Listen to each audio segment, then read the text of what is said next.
মৰমৰ সপ্তমমান শ্ৰেণীৰ ছাত্ৰ-ছাত্ৰীসকল তোমালোকৰ গণিতৰ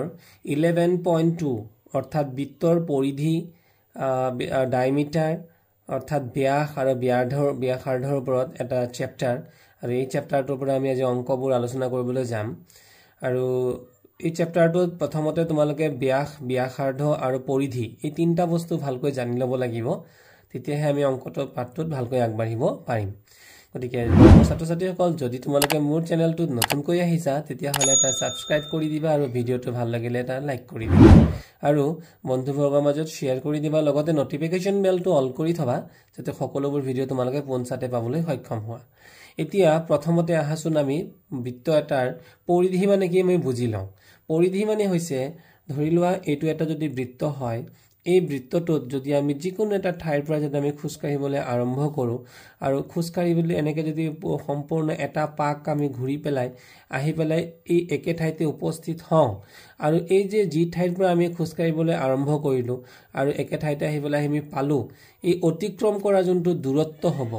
এই মেজাৰমেণ্টটো এই মাপটোৱে হ'ব পৰিধি ভালদৰে বুজি ল'বা আৰু বৃত্তটোৰ কেন্দ্ৰটোৰ সু মাজেৰে যদি আমি এডাল ৰেখা টানো আৰু বৃত্তটোৰ দুই মূৰত স্পৰ্শ কৰে তেতিয়াহ'লে ই হ'ব ইংৰাজীত ডায়মিটাৰ আৰু অসমীয়াত হ'ব ব্যাস মানে বৃত্তৰ কেন্দ্ৰৰ মাজেদি যোৱা যিডাল জিয়া সেইডালেই চবতকৈ আটাইতকৈ দীঘল জিয়া গতিকে এই ৰেখাডালকৈ কোৱা হ'ব ব্যাস আৰু কেন্দ্ৰৰ পৰা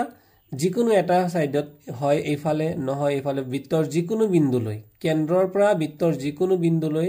যিডাল ৰেখা আমি পাম সেইডালেই হ'ব ব্যাসাৰ্ধ অৰ্থাৎ ব্যাসৰ আধা গতিকে ব্যাসটোক আমি লিখিব পাৰোঁ ডি ইংৰাজীত ডায়মিটাৰ গতিকে আমি ডি ৰে সূচাওঁ আৰু ৰেডিয়াছ মানে হৈছে ব্যাসাৰ্ধ ব্যাসৰ আধা তাক আমি সূচাওঁ আৰ ইংৰাজী আৰ আখৰটোৰে গতিকে আমাৰ প্ৰশ্নটোত দিয়া হৈ আছিল আমাক প্ৰশ্নটোত দিয়া আছে যে 1 নম্বৰৰ এটোত দিয়া আছিল যে বৃত্তটোৰ ব্যাস ডি = 28 সেন্টিমিটাৰ বুলি প্ৰশ্নত দিয়া হৈ আছে বৃত্তটোৰ ব্যাসাৰ্ধ আৰ = তেতিয়াহ'লে কিমান হ'ব আমি জানো ব্যাসাৰ্ধ = ব্যাসৰ আধা গতিকে ব্যাস যেহেতু 28 তাৰ আধা হ'লে ডিভাইডেড বাই 2 গতিকে আমি 2 ৰে যদি 28ক কাটি দিও তেতিয়াহ'লে 2 14 গুণে হৈছে 28 গতিকে আমাৰ উত্তৰটো হ'ব 14 সেন্টিমিটাৰ গতিকে আমি বৃত্তটোৰ ব্যাসাৰ্ধ কিমান পালো 14 সেন্টিমিটাৰ পালো আৰু বৃত্তটোৰ পৰিধি এই যে মই কৈছিলো এটা ঠাইৰ পৰা আমি আৰম্ভ কৰি সম্পূৰ্ণ এপাক ঘূৰিবলৈ যি দূৰত্ব সেই দূৰত্বটোকে ইংৰাজীত কোৱা হয় সাৰকামফাৰেন্স সি আৰু অসমীয়াত কোৱা হয় পৰিধি আৰু পৰিধিটোক লিখোৱা হয় সি আখৰেৰে গতিকে পৰিধিৰ সূত্ৰটো হ'ল 2 পাই r আৰু পাইৰ মান হৈছে 7/22 তোমালোকে মনত ৰাখিবা পাই = হৈছে 7/22 আৰু কিছু ক্ষেত্ৰত 3.14 বুলিও ধৰা হয় কিন্তু আমি এই লেসনটোত সাধাৰণতে 7/22 হিচাপত ধৰি অংকবোৰ কৰিম গতিকে আমি এবাৰ 2 ঠাইত 2 পাতিলো পাইৰ মান 7/22 পাতিলো ইনটু r ৰ মান আমি 14 বহুৱালো আৰু 7 ৰে 14 কাটিলে যাব দুবাৰ 2 2 গুণ 4 4 22 গুণে হ'ব 88 সেন্টিমিটাৰ গতিকে এইটো হৈ গ'ল আমাৰ পৰিধি এবাৰ বি নম্বৰ অংকটোতো আমাক পৰিধিয়ে উলিয়াবলৈ দিছে গতিকে বি নম্বৰ অংকটোত ডি ৰ মাপ দিয়া আছে অৰ্থাৎ ব্যাস দিয়া আছে 56 মিলিমিটাৰ আৰু বৃত্তটোৰ ব্যাসাৰ্ধ তেনেহলে কিমান হ'ব 56 ডিভাইডেড বাই 2 যেহেতু আমি জানো ডি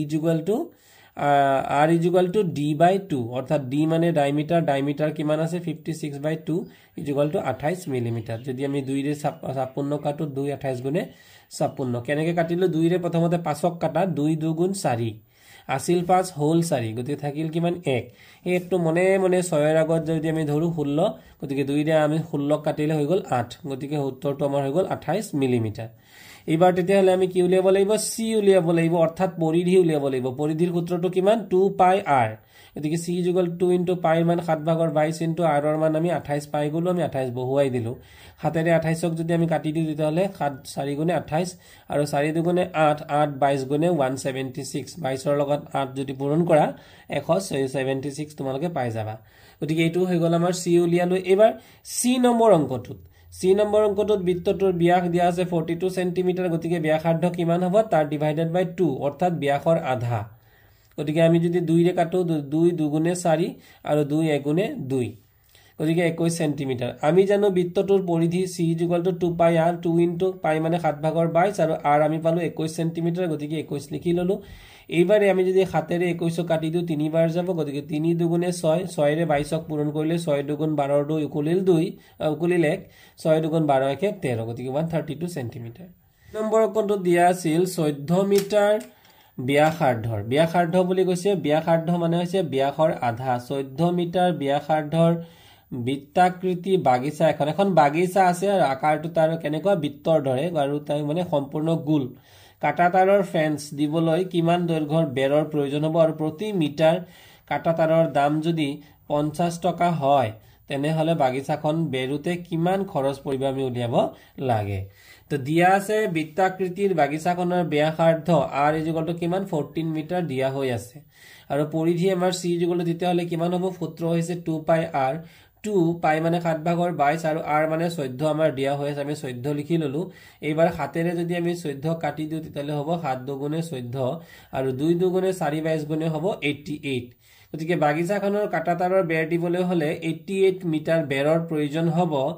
মানে মুঠ ব্ৰেড দিব লাগিব কিমান 88 মিটাৰ গতিকে সিন্স যেহেতু 1 মিটাৰ কাটা তাৰৰ দিওতে খৰচ কিমান বুলি দিছে 55 টকা আমাক 50 টকা বুলি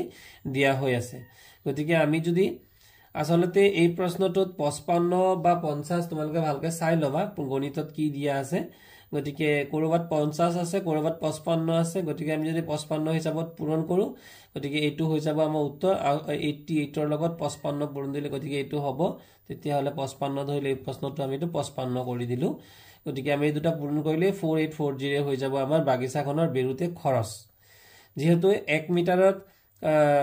প্ৰতি মিটাৰত কাটা তাৰৰ দাম গতিকে প্ৰতি মিটাৰত খৰচ যেহেতু 55 টকা গতিকে মুঠ আমাৰ কিমান মিটাৰ আছিল 88 মিটাৰ আছিল গতিকে 88 ৰ লগত 55 পূৰণ কৰিলে আমাৰ উত্তৰটো 4840 এ হ'ব আমাৰ উত্তৰ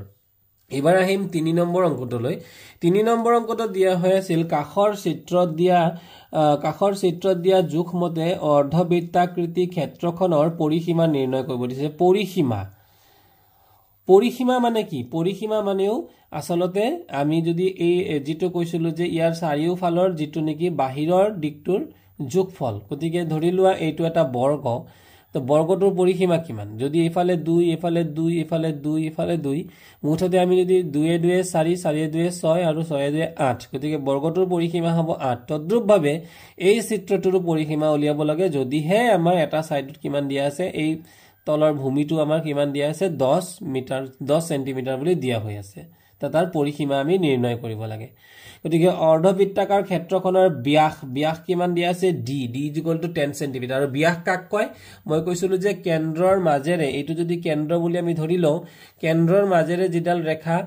বৃত্তটো দুই মূৰে স্পৰ্শ কৰিব সেইটোৱে হ'ব ব্যাস গতিকে যেহেতু এইটো কেন্দ্ৰৰ মাজেৰে গৈছে গতিকে এই ৰেখাডালে হ'ব ব্যাস আৰু ব্যাস আছিল কিমান 10 সেন্টিমিটাৰ গতিকে অৰ্ধবৃত্তাকাৰ এটা অৰ্ধবৃত্তাকাৰ মানে কি বৃত্ত মানে সম্পূৰ্ণ এটা বৃত্ত আৰু অৰ্ধবৃত্ত মানে আধা অৰ্ধবৃত্তাকাৰ ক্ষেত্ৰখনৰ ব্যাসাৰ্ধ r = কিমান হ'ব যদি আমাৰ ডায়ামিটাৰ অৰ্থাৎ ব্যাস হৈছে 10 তেতিয়াহলে অৰ্ধ ব্যাসাৰ্ধ কিমান হ'ব আমি ব্যাসাৰ্ধ মানে জানো d/2 ব্যাস ডিভাইডেড বাই 2 গতিকে 10/2 = 5 সেন্টিমিটাৰ গতিকে ক্ষেত্ৰখনৰ পৰিধি কিমান হৈ যাব তেতিয়াহলে তো পৰিধি আমাৰ জানো পৰিধিৰ সূত্ৰ কি পৰিধিৰ সূত্ৰ হৈছে c ইয়াতে যেহেতু পৰিধি = c/2 প্লাস r বুলি দিয়া ক্ষেত্ৰখনৰ পৰিধি কিয় ইয়াত c/2 ললে হেতু আমি বুজি পাইছোনে যেহেতু এটো এটা সম্পূৰ্ণ বৃত্ত নহয় এইটো হৈছে এটা অৰ্ধবৃত্ত গতিকে আসলতে যিকোনো যেটা সম্পূৰ্ণ এটা বৃত্ত হয় তাৰ পৰিধি আমি যেতিয়া উলিয়াও তো সম্পূৰ্ণ এটো এটা বৃত্ত যদি সম্পূৰ্ণ হলতেন তাৰ পৰিধিৰ সূত্ৰটো আছিল 2 পাই r নহয়নে বাৰু 2 পাই r কিন্তু যদি এটো যেটো আধা বৃত্ত গতিকে আগে আমি 2 ৰে যদি আমি কাটি দিতলে 2 2 কাটা গল তেতিয়াহলে কি হৈ যাব এটো হ'ব গতিকে আমি পৰিধিটোক যদি আমি c লৈছিলো তেতিয়াহলে এটো হ'ব c/2 গতিকে c/2 প্লাস r তো এতিয়া কিমান হৈ গল প্ৰথমতে আমি c মানে কিমান c ৰ সূত্ৰটো হৈছে 2 পাই r আৰু যেহেতু এটো অৰ্ধবৃত্ত গতিকে ডিভাইডেড বাই আমি কি কৰিলো 2 কৰিলো প্লাস r গতিকে ইয়াতে কিমান হৈ যাব এই 2 আৰু 2 কাটি দিলে আমাৰ হৈ গল পাই ইনটু r গতিকে পাই r প্লাস r আৰু r এতিয়া যদি আমি দুইটাতে চাও গতিকে ইয়াতো r আছে ইয়াতো r আছে আৰু r ৰ মান আমি কিমান উলিয়াই থৈছো 5 উলিয়াই থৈছো গতিকে 5 টো যদি আমি কমন লওঁ তেতিয়া হলে এটা হৈ যাব কিমান এই মাজতে পাই মানে হৈছে 7/22 আৰু 7/22 অৰ্থাৎ ইয়াত এইবাৰ আমি লৈছো 3.14 মই কৈছিলো যে কেতিয়াবা কেতিয়াবা পাই মানটো 7/22 হিচাপত লম আৰু কেতিয়াবা কেতিয়াবা 3.14 হিচাপত লম 3.14 ললে আমাৰ অংক কৰোতে সুবিধা হ'ব গতিকে আমি 3.14 ললো প্লাস 1 এই 1 টো কোৰ পৰা আহিলে যেহেতু এই r ৰ মান ইয়াতো 5 ইয়াতো 5 5 টো যদি আমি কমন লওঁ তেতিয়া হলে এই পাইৰ মান 3.14 হ'ল আৰু এই r ৰ যেহেতু r ৰ মান 5 আছিল 5 টো উলাই লৈ গুছি গলে 5 * 1 = 5 গতিকে ইয়াত 1 ৰৈ যাব এতিয়া 3.14 ৰ লগত যদি আমি 1 যোগ কৰি দিও তেতিয়ালে হ'ব 4.14 আৰু 4.14 ৰ লগত যদি 5 পূৰণ কৰি দিও 5 4 গুণে 20 ৰ শূন্য কলিল 20 ৰ শূন্য কলিল 2 5 * 1 = 5 আৰু 5 * 2 হৈ গল 7 আৰু শেষত 5 4 গুণে 20 গতিকে উত্তৰটো হ'ব 20.7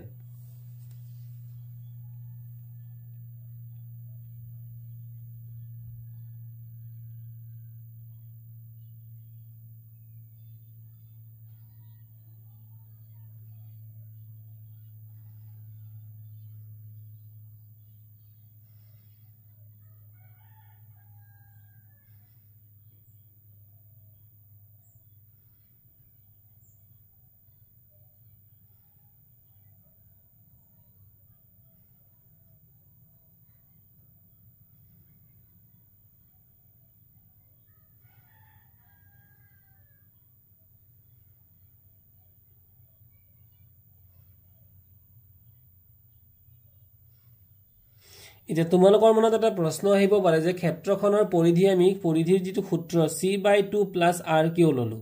কাৰণ c মানে হৈছে পৰিধি সম্পূৰ্ণ বৃত্ত যদি হোৱা হয় আমি c ললো হেতেন কিন্তু যেহেতু ইয়াত c ৰ আধা গতিকে আমি /2 ললো আৰু লগতে r এটা যোগ দিব কিয় লাগিব কাৰণ আমি পৰিধিটো বাহিৰৰ ক্ষেত্ৰত এটা তোমালোকে মন কৰা এইটো হৈছে বাহিৰৰ ক্ষেত্ৰত c/2 কিন্তু এই ৰেখাডাল যেহেতু লৈছো এই ৰেখাডালৰ ক্ষেত্ৰত আমি আসলতে সম্পূৰ্ণটোক আমি d বুলি ধৰো আৰু যেহেতু ইয়াত সম্পূৰ্ণটো নাই r আৰু প্লাস r মানে আমি দুইটা এই পাৰ্টটো r আৰু এই পাৰ্টটো হৈছে r আধা অংশ r আৰু এই আধা অংশ হৈছে r আৰু r যোগ কৰিলে আমি কি পাও d পাও গতিকে আমি এই d ৰ বদলি আমি লিখিব লাগিব এবাৰ c/2 মানে 2π r / 2 পালো এই 2 টো হৈছে /2 টো হৈছে যেহেতু আধা আৰু এই r টো আহিছে যেহেতু আমি r টো ইয়াত ডায়ামিটাৰ হিচাপত ধৰিব লাগিব ইফালে আধা আৰু ইফালে আধা গতিকে এই r টো আমি লগতে যোগ কৰি দিব লাগিব তেতিয়া আমি সম্পূৰ্ণ উত্তৰটো পাম এবাৰ আহি গল তাৰ পিছৰ প্ৰশ্নটো গাড়ীৰ চকা এটাৰ ব্যাস কিমান দিয়া আছে 70 সেন্টিমিটাৰ ব্যাস দিয়া আছে গাড়ীখনে 33 কিলোমিটাৰ কিমান বুলি ক'লে 33 কিলোমিটাৰ অতিক্ৰম কৰিলে চকাটোৱে কিমান পাক ঘূৰিব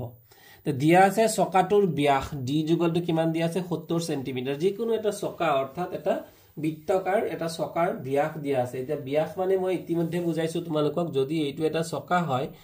তো এই চকাটোৰ ঠিক মাজত যদি এটো কেন্দ্ৰবিন্দু হয় ঠিক মাজেৰে যদি এডাল ৰেখা যায় এই ৰেখাডালে হৈছে ব্যাস এটা এই ব্যাস মানে মাজৰ ৰেখাডাল কিমান দিয়া হৈছে 70 সেন্টিমিটাৰ দিয়া হৈ আছে যদি সম্পূৰ্ণটো 70 সেন্টিমিটাৰ তেনেহলে r কিমান হ'ব r মানে হৈছে তাৰ আধা গতিকে r = হ'ব d/2 আৰু 70/2 = 70ক যদি আমি 2 ৰে কাটি দিও তেতিয়াহলে 2 35 গুণে 70 সেন্টিমিটাৰ আমি r পাই গলো এবাৰ চকাটোৰ পৰিধি c সূত্ৰ হৈছে 2πr যেতিয়া আমাৰ পৰিধি সূত্ৰ ওলাব লাগে 2πr আমি লব লাগিব গতিকে 2 * π মানে হৈছে 7/22 আৰু * 35 গতিকে 7 ৰে যদি আমি 35ক কাটি দিও 7 5 গুণে 35 5 2 গুণে 10 22 পূৰণ কৰিলে 220 সেন্টিমিটাৰ এবাৰ প্ৰশ্নটো আছিল যে 33 কিলোমিটাৰ অতিক্ৰম কৰিবলৈ চকাটো ঘূৰিব ইয়াতে 33 কিলোমিটাৰ বুলি দিছে গতিকে এইটো প্ৰথম ওপৰত 33 টো আছে কিলোমিটাৰ কিন্তু আমি 220 টো কিহত পাইছো 220 টো আমি পাইছো সেন্টিমিটাৰত গতিকে দুটা একক বেলেগ বেলেগ হৈ গল এটা হৈ গল কিলোমিটাৰ এটা হৈ গল সেন্টিমিটাৰ গতিকে আমি ওপৰৰ কিলোমিটাৰটো খলাই লব লাগিব সেন্টিমিটাৰলৈ কেনেকৈ খলাম কাৰণ 1 কিলোমিটাৰ মানে হৈছে 1 লাখ সেন্টিমিটাৰ যদি 1 কিলোমিটাৰ মানে 1 লাখ সেন্টিমিটাৰ হয় তেতিয়ালে 33 কিলোমিটাৰ মানে তাৰ লগত এই 33 ৰ লগত 1 লাখ এটা পূৰণ কৰি দিব লাগিব আৰু তেতিয়া আমাৰ উত্তৰটো হ'ব 33 লাখ 33 লাখৰ ক্ষেত্ৰত শূন্য কেটা হ'ব 1 2 3 4 5 গতিকে এই পাঁচটা শূন্যৰ পৰা যদি আমি প্ৰথমতে এটা শূন্য আৰু এই এটা শূন্য আৰু এই এটা শূন্য কাটি দিও 33 লাখৰ 5টা শূন্যৰ ভিতৰত এটা শূন্যৰ লগত 220ৰ এটা শূন্য আমি কাটি দিলোঁ তেতিয়া তলত থাকিল এতিয়া যদি আমি 11ৰে 33ক কাটো 11 3 গুণে 33 আৰু যদি 22ক কাটো 11 2 গুণে 22 গতিকে ওপৰত কি থাকি যাব 3 আৰু লগতে 4টা শূন্য অৰ্থাৎ 30000 ওপৰত থাকি যাব আৰু তলত থাকি যাব 2 আৰু 30000ক যদি 2 ৰে আমি কাটো তেতিয়া হলে আমি পাই যাম 30000ক 2 ৰে কাটাৰ লগে লগে 2 15 মানে 15 গুণে যেহেতু 30 গতিকে 15000 ইয়াৰ উত্তৰটো আমি 5 নম্বৰ অংকটো দিয়া আছিল এটা বৃত্তৰ ব্যাসাৰ্ধ 84 সেন্টিমিটাৰ আৰু আন এটা বৃত্তৰ ব্যাসাৰ্ধ 91 সেন্টিমিটাৰ গতিকে ইয়াত বৃত্ত কেইটা আছে ইয়াত আছে বৃত্ত দুটা গতিকে আমি দুটা বৃত্ত মনে মনে ভাবি লম বা এনেকৈ আমি অংকটোৰ সুবিধাৰ ক্ষেত্ৰত কৰিম যে এটাৰ কিমান দিছে ব্যাসাৰ্ধ 84 সেন্টিমিটাৰ ধৰি লোৱা এইটো এটা ব্যাসাৰ্ধ এইটো আছিল কিমান 84 সেন্টিমিটাৰ আৰু এটা ব্যাসাৰ্ধ যদি আমি এইটো ধৰি লওঁ গতিকে এইটো আছিল 91 সেন্টিমিটাৰ গতিকে দিয়া আছে প্ৰথম বৃত্তটোৰ ব্যাসাৰ্ধ r1 81 সেন্টিমিটাৰ আৰু দ্বিতীয় বৃত্তৰ ব্যাসাৰ্ধ r2 91 সেন্টিমিটাৰ তো দেখা গল যে দ্বিতীয় বৃত্তৰ পৰিধি প্ৰথমটোতকৈ বেছি হ'ব যেহেতু আমাৰ ব্যাসাৰ্ধ দ্বিতীয়টোৰ বেছি ব্যাসাৰ্ধ বেছি হোৱা মানে তাৰ আকাৰ বৃত্তটোৰ আকাৰো ডাঙৰ হ'ব আৰু আকাৰ ডাঙৰ হোৱা মানে তাৰ পৰিধিও বেছি হ'ব অৰ্থাৎ আমি এইটো যেটা এটা সৰু বৃত্ত ইয়াক এপাক ঘূৰিবলৈ যিমান আমাৰ সময় লাগিব বা যিমান দূৰত্ব অতিক্ৰম আমি কৰিব লাগিব ইয়াৰ ক্ষেত্ৰত ডাঙৰটো ক্ষেত্ৰত আমি বেছি দূৰত্ব অতিক্ৰম কৰিব লাগিব গতিকে ইয়াৰ পৰিধি বেছি হ'ব গতিকে ইয়াত লিখিছো যে দ্বিতীয় বৃত্তৰ পৰিধি প্ৰথমটোতকৈ বেছি হ'ব এতিয়া গতিকে দ্বিতীয়টোৰ পৰিধি কিমান c2 আৰু প্ৰথমটোৰ কিমান c1 গতিকে c2 - c1 আৰু c মানে কিমান 2 পাই r যেহেতু এটো 2 আছে গতিকে আমি 2 পাই r2 লিখিম আৰু তাৰ পিছৰটো লিখিম 2 পাই r1 এয়া হৈ গল আমাৰ আমি ব্ৰেকেট ইউজ কৰিছো তাৰপিছত 2 * পাই এটা 2 আৰু পাই যেহেতু দুইটাতে আছে গতিকে আমি পাইটো 7/22 আৰু 2টো আমি কমন লৈ ললো তেতিয়ালে r2 ৰ মান কিমান r2 মানে 91 আৰু r1 মানে কিমান r1 মানে 81 ভিতৰত থাকিব 91 ৰ পৰা 81 গুছি গলে থাকি যাব 10 গতিকে আমি কিমান পালো আমি পালো 2 পূৰণ 22 পূৰণ 10 গতিকে 22 আৰু 10 পূৰণ কৰিলে 220 * 2 ডিভাইডেড বাই 7 এবাৰ এই গোটেইটো পূৰণ যদি আমি যদি হাতেৰে যদি 220ক কাটো গতিকে 7 যদি আমি 22ক কাটো 7 3 গুণে 21 থাকি গল কিমান 22 আছিল 21 হল 1 থাকি গল 1টো যদি আমি শূন্যৰ লগত ধৰো তেতিয়া হৈ গল 10 গতিকে 7 1 গুণে 7 থাকি গল কিমান 3 বাকি থাকি যাব যে বাকি থকা 3 যেহেতু না যায় তেতিয়ালে আমি কি দিব লাগিব দশমিক এবাৰ আহি গল 3 ৰ লগত এটা শূন্য আহিব 30 গতিকে 7 4 গুণে হৈ গল 28 আছিল 30 হল 28 গতিকে কিমান বাকি থাকি গল আকৌ 2 বাকি থাকি গল গতিকে দশমিক তো আছে 2 ৰ লগত আৰু এটা আমি শূন্য ধৰি লম তেতিয়া হৈ যাব কিমান 20 গতিকে 7 ৰে 20 কেবাৰ যাব 7 2 গুণে 14 7 2 গুণে 14 হল আছিল 20 হল 14 বাকি কিমান থাকিল 6 গতিকে আকৌ এটা 6 ৰ লগত শূন্য হলে 60 7 8 গুণে 56 গতিকে আৰু দীঘলীয়া আমি কৰি গৈ নাথাকো গতিকে আমাৰ উত্তৰটো হ'ব 31.428 কিন্তু লগতে পূৰণ 2 হিচাপে আছিল গতিকে এবাৰ 2 ৰে যদি পূৰণ কৰো 2 8 গুণে 16 6 উকুলিলে 1 2 2 গুণ 4 1 5 2 4 গুণে 8 2 1 গুণে 2 আৰু 2 3 গুণে 6 গতিকে আমাৰ উত্তৰটো হ'ব 62.856 আৰু 856 নধৰি পেলাই আমি এটা 1 ইফালে আনি পেলাই যোগ কৰি দিম মনে মনে গতিকে আমাৰ 8 ঠাইত 9 হ'ব আৰু বাকিখিনি আমি এৰি দিম কাৰণ আমি লিখিছো কাষতে প্ৰায় এটো এপ্ৰক্সিমেট গতিকে দ্বিতীয় বৃত্তৰ পৰিধি প্ৰথমটোতকৈ কিমান বেছি হ'ল তেতিয়া হলে 62.9 সেন্টিমিটাৰ বেছি হ'ব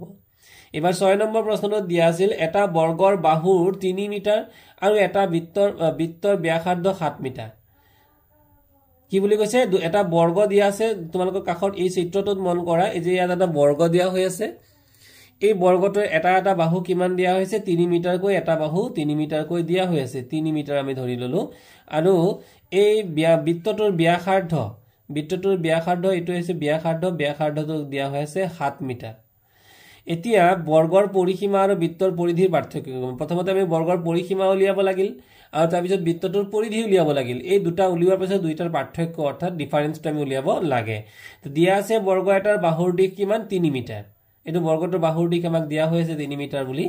আৰু বৃত্তটোৰ ব্যাসাৰ্ধ r = কিমান দিয়া হৈ আছে 7 মিটাৰ আমাক দিয়া হৈ আছে তো বৰ্গৰ পৰিসীমা আৰু বৃত্তটোৰ পৰিধিৰ পাৰ্থক্য কিমান হ'ব পাৰ্থক্য হ'ব প্ৰথম আমি যদি প্ৰথম ব্যাসাৰ্ধ লওঁ গতিকে ব্যাসাৰ্ধ মানে কিমান ব্যাসাৰ্ধ মানে হৈছে c আৰু c মানে হৈছে 2 পাই r আমি লিখি ললো 2 পাই r এয়া হৈছে বৃত্তটোৰ পৰিধি মাইনাস এইটো হৈছে মাইনাছ পৰিসীমা 4 ইনটু বাহু 4 ইনটু বাহু নে কাৰ পৰিসীমা বৰ্গৰ পৰিসীমা আমি বৃত্তৰ পৰিধিৰ পৰা বৰ্গৰ পৰিসীমাটো আমি মাইনাছ কৰিছো মানে ডিফাৰেন্সটো যেহেতু আমি উলিয়াব লাগে এবাৰ 2 লিখিলো পাইৰ ঠাইত 7/22 লিখিলো r ৰ মান আমাক প্ৰশ্নত দিয়া হৈ আছে 7 মিটাৰ গতিকে আমি 7 লিখিলো গতিকে 7 আৰু 7 কাটি দিলো আৰু 22 দুগুণে হৈ গল 44 এবাৰ 4 ইনটু বাহু গতিকে এটা বাহুৰ যোগ কিমান দিয়া আছিল 3 গতিকে 4 3 গুণ কিমান হৈ গল 12 গতিকে 44 ৰ পৰা যদি আমি 12 মাইনাছ কৰো তেতিয়া উত্তৰ পাম আমি 32 গতিকে নিৰ্ণয় অৰ্থাৎ বৃত্তটোৰ পৰিধি আৰু বৰ্গটোৰ পৰিসীমা এই দুটাৰ পাৰ্থক্য কিমান হৈ যাব 32 মিটাৰ হৈ যাব আমি আহিম 7 নম্বৰ অংকটোলৈ ৰুণিমাই 44 সেন্টিমিটাৰ দৈৰ্ঘ্যৰ তাৰ এডাল লৈছিল এডাল তাৰ লৈছে যাৰ দৈৰ্ঘ্য কিমান বুলি ক'লে 44 সেন্টিমিটাৰ কোনে লৈছে ৰুণিমায়ে আৰু ইয়াক বৃত্ত আকাৰত ভাঁজ প্ৰথমতে এই তাৰডালক তাই গোলকৈ এটা বৃত্ত বনাইছিল আৰু বৃত্তটোৰ ব্যাস কিমান সেন্টিমিটাৰ হ'ব যদি আমাক এই 44 সেন্টিমিটাৰৰ যেটো তাৰ মানে এই টোটাল তাৰটোৰ পৰিধি অৰ্থাৎ পৰিধিটো আমাক দিয়া হৈ আছে 44 সেন্টিমিটাৰ আৰু ইয়াক বৃত্ত আকাৰত ভাঁজ দিছিল বৃত্তটোৰ ব্যাস কিমান আমাক সুধিছে গতিকে আমি কি উলিয়াব লাগে ডি উলিয়াব লাগে তাৰ পিছত আকৌ একেডাল তাৰেৰে যদি তাই এটা বৰ্গ আকৃতিত ভাঁজ দিয়ে এবাৰ এই তাৰডালকে বৰ্গ বনাইছে গতিকে এটা কথা আমি মন কৰিব লাগিব যে বৃত্তটোৰ যোনটো পৰিধি আৰু বৰ্গটোৰ যোনটো পৰিসীমা পৰিধি কাক কয় আৰু পৰিসীমা কাক কয় সোৱা মৰমৰ ছাত্ৰ-ছাত্ৰীসকল এই যে আমি গোল এটা বৃত্ত ইয়াত আঁকিলো এই গোল বৃত্তটোকে যদি ইয়াৰ চাৰিওফালৰ যদি আমি মেজাৰমেন্ট লওঁ এই মেজাৰমেন্টটো ধৰক এনেকে এপাকৰ যদি আমি এটা যোগ লওঁ এই যোগটো কোৱা হ'ব পৰিধি যেতিয়া গোল এটা বৃত্ত হয় তাক কোৱা হয় পৰিধি কিন্তু যেতিয়া এটি চাৰিকোণীয়া বস্তু হয় কিন্তু সেই পৰিধিটোকে কি বুলি ক'ব পৰিসীমা পৰিধি আৰু পৰিসীমাৰ ডিফাৰেন্সটো এইটোৱে যে পৰিধি সদায়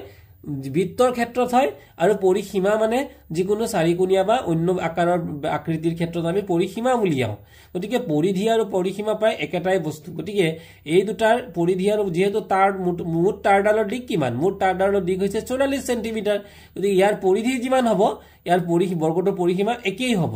যেহেতু তাৰডাল একেডালে এতিয়া দিয়া আছে বৃত্তটোৰ পৰিধি c = 44 সেন্টিমিটাৰ আমাক পৰিধিটো দিয়া আছে আচ্ছা এতিয়া c ৰ সূত্ৰ আমি কিমান জানো c মানে আছে 2 পাই r গতিকে 2 থাকিল পাইৰ মান 7/22 আৰু r আমি নাজানো গতিকে আমি r উলিয়াব লাগে ইকুৱেল টু আমাৰ পৰিধি কিমান 44 এই দীঘল তাৰডালৰ যোনটো মুঠ দিক হেইটো তাৰ পৰিধি হ'ব গতিকে 44 থাকি গল এইবাৰ আমি উলিয়াব কি লাগে এইবাৰ উলিয়াব লাগে আমি r ইফালে আমি ৰাখি দিলো বাকি 2 টো হৈ আছে পূৰণ 2 যদি পূৰণ হিফালে গুচি গলে হৈ যাব হৰণ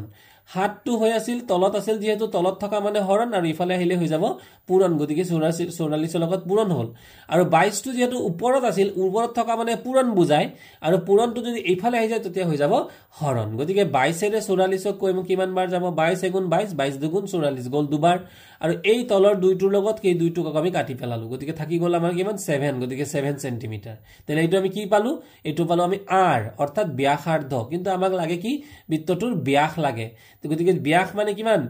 ব্যাসাৰ্ধৰ দুগুণ গতিকে 2 * r আৰু 2 * 7 = 14 সেন্টিমিটাৰ এইটো আমি কি পাই গলো বৃত্তটোৰ ব্যাস পাই গলো হল এই যে আমি বৃত্তটোৰ ব্যাস মানে এইটো যদি বৃত্তটোৰ কেন্দ্ৰ হয় তাৰ মাজেৰে গলে এইটো আমি বৃত্তটোৰ ব্যাস কিমান পাই গলো 14 সেন্টিমিটাৰ তা প্ৰশ্নমতে বৰ্গটোৰ পৰিসীমা যিমান আমি জানো বৰ্গটোৰ যিমান পৰিসীমা বৃত্তটোৰ পৰিধি একেই গতিকে বৰ্গটোৰ পৰিসীমাৰ সূত্ৰ কি 4 * বাহু আৰু পৰিধিৰ সূত্ৰ কি পৰিধি মানে c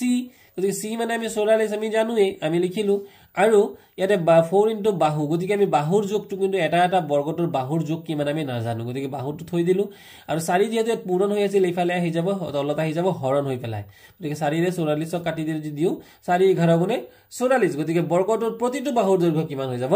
11 সেন্টিমিটাৰ এবাৰ আমি 8 নম্বৰ অংকটোলৈ তে এখন গাড়ীৰ চকাৰ ব্যাস 98 সেন্টিমিটাৰ এখন গাড়ী আছে তাৰ চকা এটো হৈছে চকা আৰু তাৰ ব্যাস মানে হৈছে এই কমপ্লিট এই ৰেখাডাল গতিকে এই ৰেখাডালৰ যোগ কিমান দিয়া হৈ আছে 98 সেন্টিমিটাৰ বুলি দিয়া হৈ আছে চকাটো 300 পাক কেইপাক ইয়াৰ পৰা আমি আৰম্ভ যদি যাত্ৰা আৰম্ভ কৰে এনেকে এপাক দুপাক কৈ মুঠতে কেইপাক ঘূৰিব 300 পাক ঘূৰিলে কিমান দূৰ বাট অতিক্ৰম কৰিব তেতিয়ালে তাৰ দূৰত্ব কিমান যাব আমি উলিয়াব লাগে তো দিয়া আছে গাড়ীৰ চকাৰ ব্যাস কিমান d = 98 সেন্টিমিটাৰ তেতিয়ালে যদি ব্যাস 98 হয় তেতিয়ালে ব্যাসাৰ্ধ কিমান হ'ব ব্যাসাৰ্ধ সদায় ব্যাসৰ আধা গতিকে 98/2 = 98ক যদি আমি 2 ৰে কাটি দিও তেতিয়ালে কিমান পাম আমি 2 ৰে কাটি দিলে আমি পাই যাম 2 ৰে প্ৰথম 9 কাটিলো 2 4 গুণে 8 9 কৰিছিলো 8 হল 1 বাকি থাকিল গতিকে 18 2 9 গুণে 18 গতিকে আমাৰ উত্তৰ হৈ গল 49 সেন্টিমিটাৰ গতিকে চকাটোৰ পৰিধি কিমান হৈ যাব পৰিধি c হৈ যাব 2 পাই r পৰিধিৰ সূত্ৰই হয় এটো তো 2 * পাই মানে 7/22 আৰু r মানে আমি কিমান পাই গলো 49 এটা আমি বহাই দিলো গতিকে 7 এৰে যদি আমি 49 কাটি দিও 7 7 গুণে 49 7 দুগুণ 14 আৰু 14 আৰু 22 যদি আমি পূৰণ কৰো উত্তৰটো পাই যাম আমি 308 সেন্টিমিটাৰ গতিকে এটো আমি কি পাই গলো পৰিধিটো পাই গলো অৰ্থাৎ এপাকত কিমান পৰিধি মানে হৈছে এপাকত কিমান ঘুৰিব তো এপাকত যদি 308 সেন্টিমিটাৰ ঘুৰে তেতিয়ালে 300 পাকত কিমান ঘুৰিব 300 ৰ লগত কি কৰিব লাগিব পূৰণ কৰিব লাগিব বেছি হলে আমি সদায় পূৰণ কৰিব লাগে 300 ৰ লগত পূৰণ কৰোতে প্ৰথমতে দুটা শূন্য আমি পাতিয়ে ললো এইবাৰ 3 ৰে যদি ইয়াক কৰো 3 × 24 ৰ 4 উকলিল 2 3 শূন্য গুণে শূন্য গতিকে কোলা 2 আহি বহি যাব আৰু 3 3 গুণে 9 গতিকে 9,92,400 সেন্টিমিটাৰ হ'ব গতিকে 300 পাক ঘুৰিবলৈ হলে চকাটো অতিক্ৰম কৰা বাট কিমান হ'ব 92,400 সেন্টিমিটাৰ তলে 9 নম্বৰত দিক আছিল বৃত্তাকৃতি বাগিচা এখনৰ চাৰিওপিনে জেওৰা দিওতে এখন বাগিচা অৰ্থাৎ এটা বাৰী আছে আৰু এই বাগিচাখনৰ আকাৰটো হৈছে বৃত্তাকৃতি অৰ্থাৎ ঘূৰণীয়া গতিকে এই বাগিচাখনৰ চাৰিওফালে আমি কি দিব লাগে বেৰ দিব লাগে গতিকে বেৰ দিবলৈ যাওতে কৈছে যে বৃত্তাকৃতিৰ বাগিচা এখনৰ চাৰিওফালে জেওৰা দিওতে মুঠতে 2640 টকা খৰচ হল বেৰটো দিবলৈ যাওতে মুঠ খৰচ কিমান হৈ গল 2640 অৰ্থাৎ 2640 টকা খৰচ হল তে প্ৰতি মিটাৰ জেওৰাৰ খৰচ যদি 28 টকা হয় 1 মিটাৰত খৰচ কিমান বুলি কৈছে 28 টকা আমাক খৰচ দিয়া আছে হলে বাগিচাখনৰ পৰিধি কিমান হ'ব মানে গোটেই বাগিচাটোৰ এক পাকত মানে কিমান দূৰত্ব হ'ব এক পাকৰ দূৰত্বটো আমি উলিয়াব লাগে পৰিধি মানে বৃত্তৰ ক্ষেত্ৰত এক পাকৰ দূৰত্ব বুলি আমি তোমালোকে ভাবি লবা দিয়া আছে বৃত্তাকৃতি বাগিচাখনৰ চাৰিওফালে জেওৰা দিয়া খৰচ কিমান 2640 টকা আৰু প্ৰতি মিটাৰ জেওৰাৰ খৰচ হৈছে 28 টকা গতিকে বাগিচাখনৰ পৰিধি কিমান হ'ব অৰ্থাৎ এক পাক কিমান হ'ব এক পাকত হ'ব মুঠ খৰচ ডিভাইডেড বাই প্ৰতি মিটাৰৰ খৰচ গতিকে মুঠ খৰচ কিমান 2640 আৰু প্ৰতি মিটাৰৰ খৰচ কিমান 28 গতিকে প্ৰতি মিটাৰৰ মুঠ খৰচক যদি আমি প্ৰতি মিটাৰৰ খৰচৰে যদি হৰণ কৰি দিও তেতিয়া হলে কিন্তু আমি কি পাই যাম বাগিচাখনৰ এক পাকত কিমান দূৰত্ব বা এক পাকটো আমি এক পাকৰ পৰিধিটো পাই যাম তো গতিকে আমি কেনেকৈ ইয়া কটাকটি কৰিছো যে প্ৰথমতে আমি 4 ৰে যদি কাটো গতিকে 4 7 গুণে হৈছে 28 গতিকে এটো 7 পালো আৰু 4 ৰে যদি ওপৰৰ কাটো 26ক কাটো গতিকে 4 6 গুণে হৈ গল 24 থাকি গল 2 আৰু 2 বাকি টকা 2 আমি 4 আগত মানে ভাবি লম 24 4 6 গুণে হৈ গল 24 আৰু শূন্য থাকি গল গতিকে 6 6 অৰ্থাৎ 660 ডিভাইডেড বাই 7 এবাৰ 7 ৰে যদি 660 হৰণ কৰো 7 ৰে যদি আমি 66 কৰো 7 9 গুণ হৈ গল 63 আছিল 66 কৰিলো কিমান 63 গতিকে কিমান বাকি থাকিল 3 3 শূন্য হৈ গল 30 গতিকে 7 4 গুণ হৈ গল 28 থাকি গল আকৌ কিমান 2 গতিকে 2 ৰ যেহেতু না যায় পইণ্ট দিলো হৈ গল 20 20ক 7 ৰে যদি হৰণ কৰো 7 2 গুণে 14 থাকি গল আকৌ 6 60 7 8 গুণে 56 গতিকে আৰু দীঘলীয়া হৈ গৈ থাকিব গতিকে আমি ইমানতে অংকটো ৰাখিয়াত প্ৰায় বুলি আমি লিখি দিলো গতিকে এয়া হৈ গল আমাৰ 9 নম্বৰ অংকটো এবাৰ 10 নম্বৰ অংকটো দিছিল 10 সেন্টিমিটাৰ ব্যাসাৰ্ধৰ কাগজ এটুকুৰা এটা এটুকুৰা কাগজ দিয়া আছে যেটো নেকি বৃত্তাকাৰ কাগজ আৰু যাৰ ব্যাসাৰ্ধ অৰ্থাৎ ব্যাসৰ আধা কিমান 10 সেন্টিমিটাৰ পৰা 4 সেন্টিমিটাৰ ব্যাসাৰ্ধৰ কাগজ এটুকুৰা কাটি পেলাই দিয়া হল গতিকে এই যে বৃত্তটো আছিল এই বৃত্তটোৰ পৰা আকৌ আৰু সৰু এটা বৃত্ত এৰ পৰা কাটি পেলাই দিয়া হৈছে কিমান 4 সেন্টিমিটাৰৰ যাৰ যিটোৰ ব্যাসাৰ্ধ 4 সেন্টিমিটাৰ অৰ্থাৎ মনৰ ছাত্ৰ তোমালোকে মন কৰা যে প্ৰথমতে ধৰিলো এটা বৃত্ত দিয়া আছিল যাৰ ব্যাসাৰ্ধ অৰ্থাৎ এটো আছিল 10 সেন্টিমিটাৰ এবাৰ আকৌ 4 সেন্টিমিটাৰ মানে ইয়াৰ ভিতৰৰ পৰা এটা বৃত্ত আমি এনেকৈ এই বৃত্তটো ধৰিলো কাটি পেলাই দিয়া হল যদি কাটি পেলাই দিয়া হয় কাটি পেলোৱা টুকুৰাৰ পৰিধি প্ৰথম কাগজৰ টুকুৰাৰ পৰিধিতকৈ কিমান হ'ব এইটোৰ পৰিধি মানে এই চাৰিওফালৰ যোগটো এই চাৰিওফালৰ যোগটো ডাঙৰটোৰ চাৰিওফালৰ জোখতকৈ কিমান সৰু আমি উলিয়াব লাগে তো দিয়া আছে প্ৰথম বৃত্তটোৰ ব্যাসাৰ্ধ r1 = 10 সেন্টিমিটাৰ এইটো আমি ইয়াৰ পৰা ইয়াৰলৈকে আমি কিমান পালো 10 সেন্টিমিটাৰ আৰু দ্বিতীয়টো অৰ্থাৎ এই কোণৰ পৰা এই কোণলৈ কিমান 4 সেন্টিমিটাৰ প্ৰথমটোৰ পৰিধি দ্বিতীয়টোতকৈ ডাঙৰ হ'ব নিশ্চয় এইটো প্ৰথমটো ডাঙৰ দ্বিতীয়টো সৰু গতিকে প্ৰথমটো ডাঙৰ হ'ব গতিকে পৰিধি প্ৰথমটো কিমান c1 - c2 c1 মানে কি c ৰ সূত্ৰ কিমান 2 পাই r1 r1 কিহৰ কাৰণে হল যেহেতু ইয়াত 1 আছিল গতিকে r ৰ ঠাইটো কি হ'ব 1 হ'ব আৰু তাৰ পিছত 2 পাই r2 গতিকে এবাৰ 2 পাই ইয়াতো 2 পাই আছে ইয়াতো 2 পাই আছে 2 পাই টো কমন ললো 2 টো কমন ললো আৰু পাই মানে 7/22 তে r1 মানে কিমান r1 মানে হল 10 r2 মানে কিমান r2 মানে হল 4 তে 10 ৰ পৰা 4 গুচি গলে হৈ গল 6 গতিকে 6 * 2 = 12 12 আৰু 22 পূৰণ কৰিলে আমি কিমান পাই যাম 264 তাহলে 7 ৰে যদি আমি হৰণ কৰো গতিকে 7 7 ৰে 26ক কৰিলে 7 3 গুণ 21 থাকি গল 5 54 7 7 গুণ 49 আছিল 54 হল 49 কিমান বাকি থাকিল 5 যেহেতু 5ক নাযায় ইয়াতে কি দিম আমি দশমিক এটা দিম তেতিয়া হৈ যাব 50 এটা 7 6 গুণে কিমান হৈ গল 42 7 7 গুণে কিমান হৈ যাব 49 গতিকে এক বাকি থাকি যাব গতিকে আমাৰ উত্তৰটো আমি 37.7 বুলি আমি ধৰিলাম গতিকে এ আছিল মৰমৰ ছাত্ৰ ছাত্ৰীসকল আমাৰ 11.2 আৰু ইয়াৰ পৰৱৰ্তী ভিডিঅটোত আমি 11.3 আলোচনা কৰিম